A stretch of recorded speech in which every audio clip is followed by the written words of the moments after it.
Opponents of the Senate GOP Health Care bill have been loud and unwavering. But what do doctors think? For all the criticism, there are physicians who support the plan. I spoke to a group of doctors, all who voted for President Trump, and they shared with me some surprising insights and diverse viewpoints. And not all of them are Republicans. By show of hands, take us back 9 years.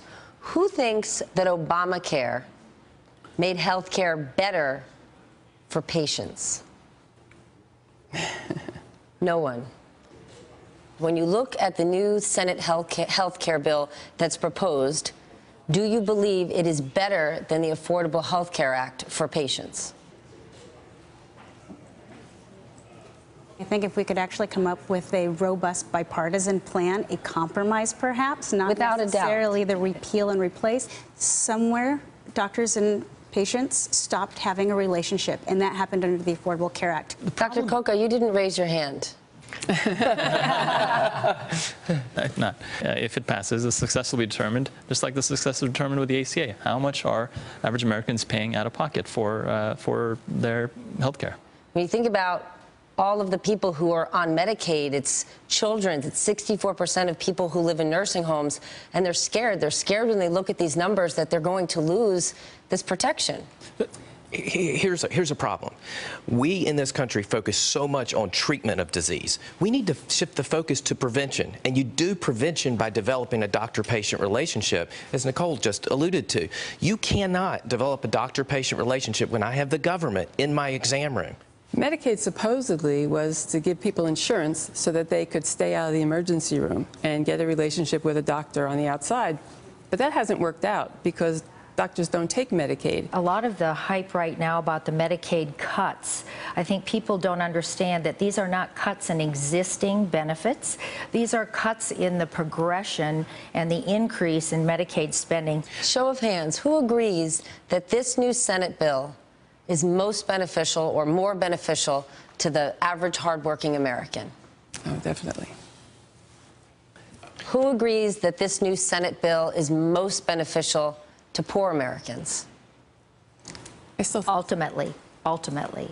My goal is I want to give people choice. I think that part of what has happened under the Affordable Care Act is we've taken away choice. Simply giving health insurance out, right, does not equate to coverage. So why is it the responsibility on patients by giving them robust HSA funds? Patients right now have no idea what healthcare costs. They don't even care because they don't know. They have their insurance card, they pay their premium, and that's it. Then what will drive those costs down? Limiting the cost of pharmaceuticals, allowing competition of insurance companies across state lines, allowing Medicare to negotiate drug prices, all the things that are common sense that no one in Congress, whether they wear a blue T-shirt or a red T-shirt, has the courage to stand up and say this is what needs to be done for Americans. If we mandated total price transparency, where an individual could not be charged based on the insurance they had, but rather on the service that was delivered. For example, if you went to a grocery store and you asked, what is the cost of a price of a dozen eggs? And the clerk said to you, well, what credit card are you going to use? Otherwise, I don't know. That's our current health care system. So really quick, across the board, is this bill for all patients better than Obamacare? Yes. Absolutely. It's an attempt to be better than... Yes. Yes. We'll see with time. If it's an attempt to be better, is there a safety net?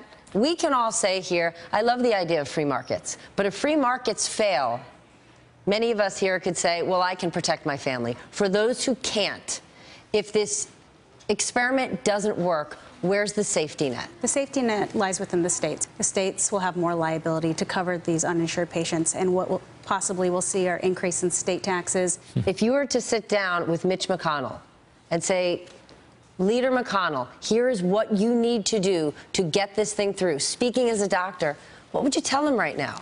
How about letting other groups form, not just employer-based? So if a group like the NRA or, I don't know, some other group, or a township. How about a township? How about the NRA create health care? No. How about, I'm just thinking of any I'm going to go with people. a no. Yeah. Okay. Or a township. How about a township? You buy into your township plan, and then you have 50,000 people that are all buying into the same health care plan, or any kind of group of people. Churches, let them form a health plan. The Hippocratic Oath says, first, do no harm. And when I look at some of the medical associations, American Medical Association, American Diabetes Association, American Cancer Society, AARP, have all come out and said this new bill is bad for patients. What am I missing? So first of all, the AMA does not represent doctors. That's unfortunately one of the things that gets most of us angry, is that the AMA comes out and makes statements on our behalf. The president has said health care. Who knew how complicated it is? And clearly, more and more people are learning how complicated it is. My daughter is a high-risk patient. My daughter is 16 years old. When she was 4, she was diagnosed with type 1 diabetes. So I live this not only as a physician, but as a father and as a dad. Is this bill better for your daughter? I think it is, in that it allows choice, it allows more freedom. It doesn't say you have to go to this endocrinologist because your old one that you've been with for 15 years is not in the same system. If you made $20,000, would this bill be better for your daughter? I still think it would be better Why? for my daughter. I think it, again, allows that opportunity to put the money in the health savings account, you know, make some choices, make some choices to how I go and where I go.